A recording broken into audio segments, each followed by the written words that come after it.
Bom dia!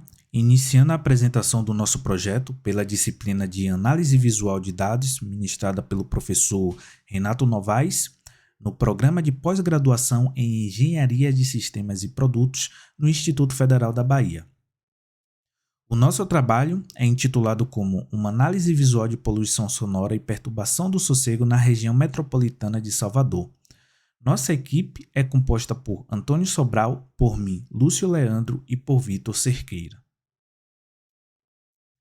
Na introdução, trazemos o conceito de paisagem sonora, que foi cunhado por Raymond Murray Schafer. E para Schafer, preservar a paisagem sonora era tão importante quanto proteger a paisagem visual ou natural de uma região. Em seus trabalhos, Schafer traz que desde a Revolução Industrial, novos sons e ruídos têm permeado a sociedade, afetando o bem-estar moderno. Schafer também destaca a importância da preservação da paisagem sonora global. E este conceito de paisagem sonora abrange o estudo do universo sonoro, desde composições musicais até ambientes acústicos. E este estudo ele explora e contribui para a preservação da paisagem sonora na sociedade contemporânea. No nosso referencial teórico, trazemos o desenvolvimento histórico da paisagem sonora, trazendo um panorama da paisagem sonora antes da Revolução Industrial, onde predominava o som da natureza, como de rios, oceanos, pássaros, vento e atividades humanas de baixa escala. E após a Revolução Industrial, que trouxe um aumento significativo de ruídos na natureza, principalmente nos centros urbanos, começando pelos trens e máquinas a vapor. Então abordamos a poluição sonora, que refere-se ao som excessivo e perturbador, que interrompe o equilíbrio natural da vida. A Organização Mundial da Saúde categoriza a poluição sonora como um incômodo ambiental, sendo o ruído uma forma onipresente de poluição que muitas vezes é subestimada em seu impacto. Como citado por Lisa Goines no artigo intitulado como Noise Pollution, a Modern Plague, em tradução livre Poluição Sonora, uma praga moderna, onde é mencionado que a sociedade ignora a poluição sonora hoje, assim como ignoravam o uso do tabaco nos anos 50.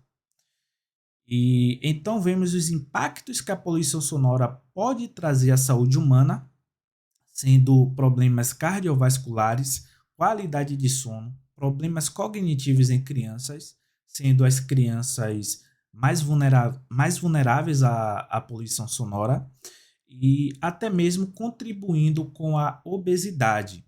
Também vemos os aspectos legais, trazendo um panorama das leis nacionais e regionais da cidade de Salvador e região metropolitana, e como órgãos como CONAMA, CISNAMA e SEDUR atuam no controle da poluição sonora. E por fim, trazemos nossa análise do cenário regional da região metropolitana de Salvador.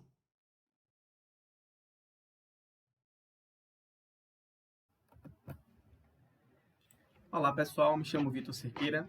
Estarei dando continuidade à apresentação do nosso trabalho de análise visual. Estarei apresentando agora os procedimentos metodológicos utilizados para o desenvolvimento do presente trabalho.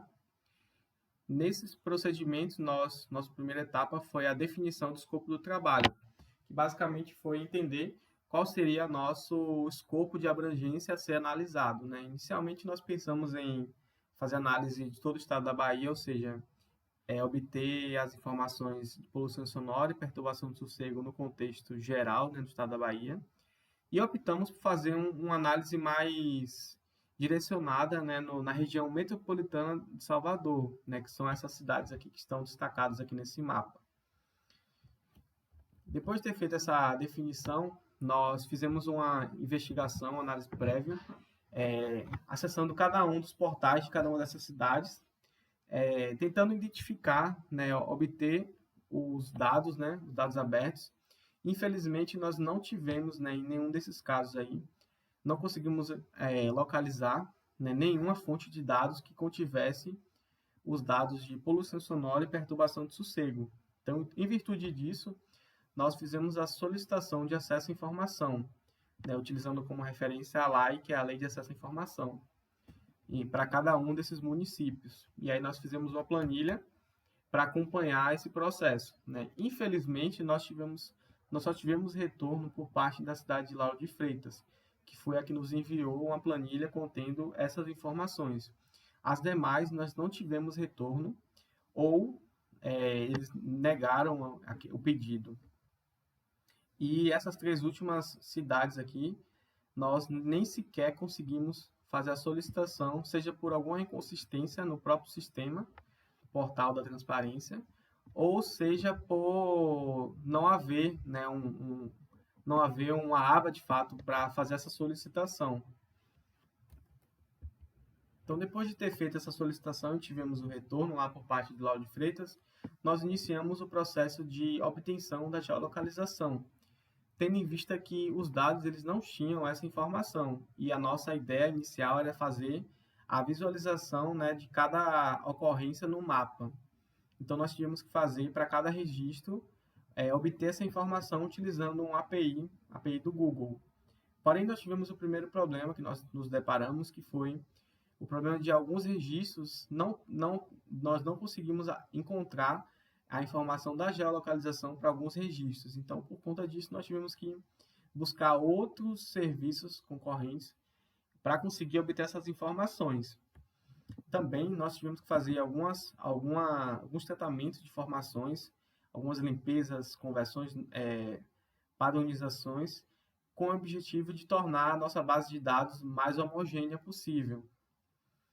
E depois disso, nós iniciamos o processo de modelagem e criação, a implementação mesmo, que seria a parte da carga mesmo dos dados no banco de dados. E depois o levantamento de requisitos, que basicamente foi identificar quais seriam os principais dados e quais seriam as visualizações que seriam utilizadas, que nós teríamos que criar posteriormente utilizando a ferramenta do MongoDB. E aí nós acabamos optando por fazer a criação de um aplicativo, que basicamente esse aplicativo ele teria a opção do usuário fazer o acesso, acessar via login, fazer um cadastro, ou fazer um acesso anônimo. E o usuário ele teria o acesso, né, para poder visualizar o mapa da cidade de Lauro de Freitas e visualizar as ocorrências de poluição sonora e perturbação do sossego. Além de conseguir ter uma visão mais macro, né, daquela denúncia, sobre os dados da denúncia, a origem, qual o tipo da denúncia e entre outras informações. Porém, nós optamos, né, nesse primeiro momento por fazer uma análise apenas utilizando a ferramenta do próprio MongoDB e esse aplicativo ele foi iniciado, porém ele vai ser terminado futuramente. Boa noite a todos. Eu vou continuar, né, a apresentação falando um pouco dos resultados, né, e discussões. Vamos aprofundar nas análises visuais, né, que foram construídas, né, com base nos dados coletados nesse trabalho. Lembrando que os dados são inerentes, né, a registros de denúncias, né, de poluição sonora ou perturbação do sossego do município de Lauro de Freitas nos últimos 3 anos. Empregamos, né, algumas técnicas, né, de visualização, como mapas de calor, ranking e nuvens de palavras também. Vamos avançar. Aqui eu trago índice de denúncias, né, por bairros do município. A gente consegue ver Itinga, né, o bairro de Itinga como o maior número de índices, né, e ao comparar ele com o segundo bairro, que é o centro, Itinga acaba tendo o dobro, né, de registros que o segundo colocado, né. Essas informações aqui elas podem orientar, né, de alguma forma autoridades, né, em abordagens, né, um pouco mais direcionadas, né, para regiões que costumam ter mais índices de denúncias. Bom, aqui no segundo slide, né, eu trago aqui mapa de calor e poluição sonora. É uma distribuição espacial, né? E analisando, né, a gente consegue ver, né, que a maioria, né, das denúncias se concentram no centro, né, da região de Lauro de Freitas e também em bairros próximos ao centro. Isso pode significar que os bairros mais distantes, né, do centro costumam ter menores índices de perturbação, né, menores índices, né, de denúncias, né, nos seus arredores. Avançando, em uma perspectiva de denúncias, né, por dia da semana, a gente consegue ver o dia de domingo como o dia que mais possui eventos, né, pela cidade, que são denunciados, né, eventos que são denunciados. Já a terça-feira e a quarta-feira são dias com menos denúncias, né, e a gente pode tirar outros tipos de insights deste gráfico também, olhando que o sábado, né, quando inicia ali o final de semana, ele vem com um índice muito grande, né, de denúncias, e quando chega a segunda-feira, né, esse índice acaba caindo, né, ele aumenta no domingo, mas cai na segunda-feira. Então a gente pode ver uma variação, né, entre o final de semana e o início da semana. Bom, e aqui por último eu trago uma outra visão, que é uma nuvem, né, de palavras, de frases, para ser mais específico. A gente consegue ver que as queixas, né, elas costumam se desdobrar, né, em diversas origens, né, desde residência com som muito alto, né, barulhos veicular, né, e eventos específicos, como festas em estabelecimentos e carros com som nas alturas.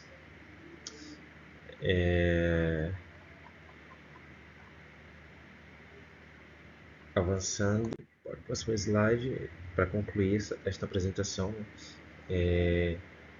concluímos a análise, né, destacando alguns insights, né, obtidos por meio dos diversos índices, né, apresentados. A gente acabou identificando, né, sazonalidade, né, de ocorrências, né. Esses dados podem ser fundamentais, né, para a gente entender a dinâmica de poluição sonora em Lauro de Freitas.